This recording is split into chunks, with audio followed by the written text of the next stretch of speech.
Hey everyone, we're jumping right into today's explainer, looking at a fascinating sequence of story prompts that beautifully map out a tale of scale, perspective, and human connection. We're stepping into an incredibly evocative narrative that explores what happens when two completely different physical realities just collide head-on. As we go through this, pay close attention to how visual scale absolutely drives the emotional impact of the narrative. It's the ultimate setup for curiosity, isn't it? Okay, let's dive into this. Just imagine the ground trembling ever so slightly, shadows stretching across tiny streets, and the sudden realization that something vast has crossed the threshold of the familiar. What actually happens when a man standing over 10 feet tall enters a miniature world where everything is built for people just a fraction of his size? Does it bring disaster, or does it bring an unexpected miracle?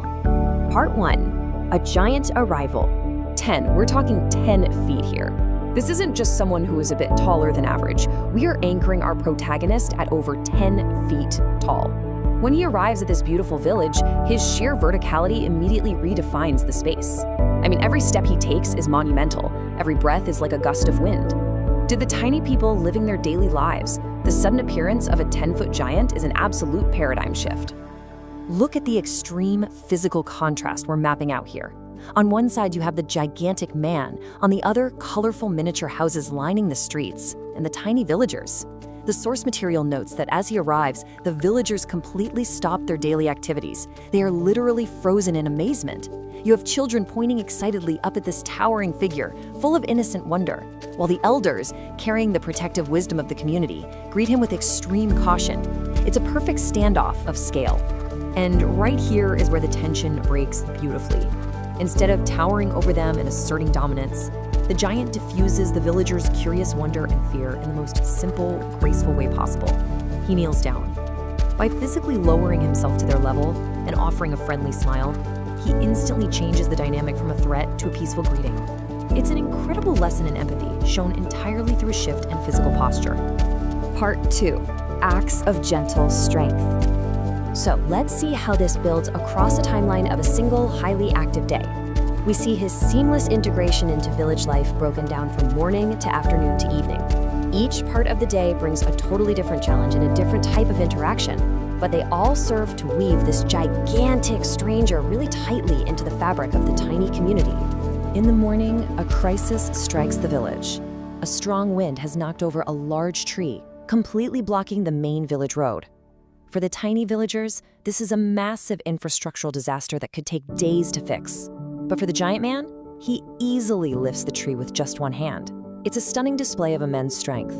Sure, but more importantly, it shows that he chooses to use his massive power effortlessly to help the village, expecting absolutely nothing in return. As we transition to the afternoon, the dynamic shifts from crisis management to pure joy. The giant man is now playing games with the tiny village children in a beautiful, flower-filled meadow. He is gently tossing a giant, colorful ball. The juxtaposition here is absolutely crucial to the story. We just saw his massive power moving a fallen tree, but now we see his incredibly gentle care. He has fine-tuned his massive strength to play safely with the most fragile members of the village. By evening, a very practical need arises. The villagers need a bridge to cross a small river. The giant steps in, carefully placing large wooden logs across the water.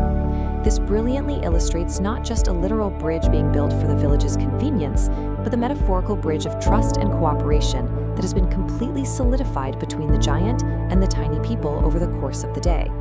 Part 3. Friendship has no size. Well, the village responds the only way they know how, with a grand festival. The tiny villagers are dancing, playing joyous music, and the entire miniature village is illuminated with beautiful, glowing lanterns. It conveys a massive amount of joyous energy. Really, it is the community's way of wrapping their gratitude around a friend who is just far too large to physically hug. But all visits must come to an end. As the sun sets, casting this warm, golden glow over the miniature houses, the giant man waves goodbye. The villagers don't just watch him leave. They actively gather together in the fading light to thank him one last time. It's a quiet, touching close to a day that started with such extreme apprehension and ends with such profound mutual respect and gratitude. As he departs, there is this final, lingering moment. The giant man stops, turns around, and looks back from a nearby hill. Down below, the villagers are waving happily at him. This single glance backward from the hill perfectly solidifies the emotional impact of the story. It shows that the unbreakable bond they formed matters just as much to the giant as it does to the tiny village. It all comes down to this simple truth. True friendship has no size. This is the core takeaway of the entire narrative. Whether you are over 10 feet tall or live in a miniature house, the capacity for kindness, for help, and for connection is exactly the same. The physical scale completely falls away when measured against the scale of the heart. Which leaves us with this thought to ponder. We've seen how a towering 10-foot giant and a village of tiny people overcame their extreme physical differences simply by kneeling down, helping out, and choosing to play. So what superficial differences are blocking you from building monumental connections in your own life? Think about that as you go through your day. Thanks for checking out this explainer and keep exploring.